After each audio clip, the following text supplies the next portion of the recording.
Now, relevant means that if you're assigning some tasks to strategy to goals that are, and this happens, that just seem to be fluff, right?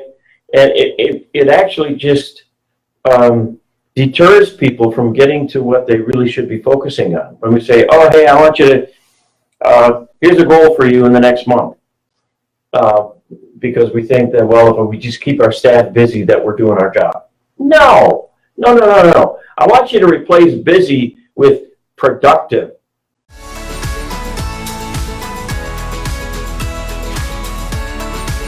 Yep. Am I helping my staff be productive?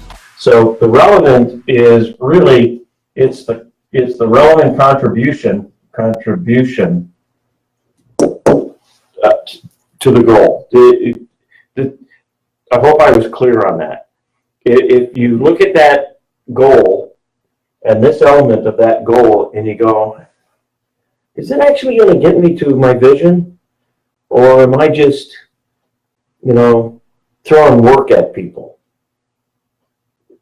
Am I just throwing work at people? Okay? Like let's reorganize the file cabinets because we haven't done that this year.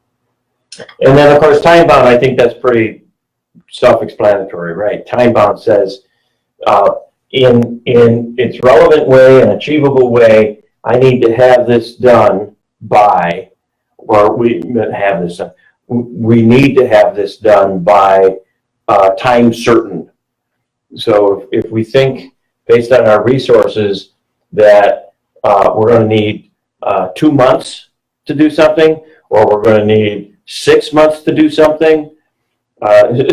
Sometimes I recall in operations, we would want to make some changes to the footprint of a plant. And we'd go, oh man, we got such a high payback on that when we get that done. Let's get it done in a month.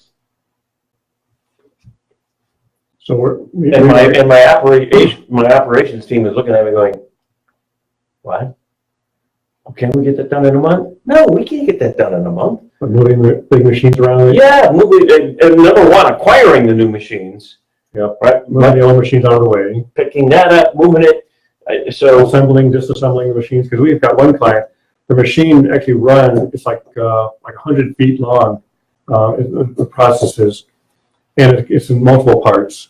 And if you replace that, you've got to basically, that's shut down like almost a fifth of the floor plan. Well, and that's the other part of it too, is, if you have to go to, that's why a lot of, and everybody I think can relate to this.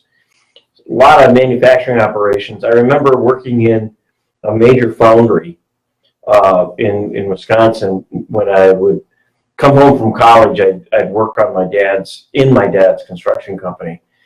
And so every summer, sure enough, for at least 3 weeks, we would go into this big foundry, and it was our job to, redo platforms where they're going to put, you can imagine, in a foundry, a forging company, the platforms are not easy. We're busting concrete, we're changing the underground transport systems, but we did it for those 3 weeks, and that's when it got done.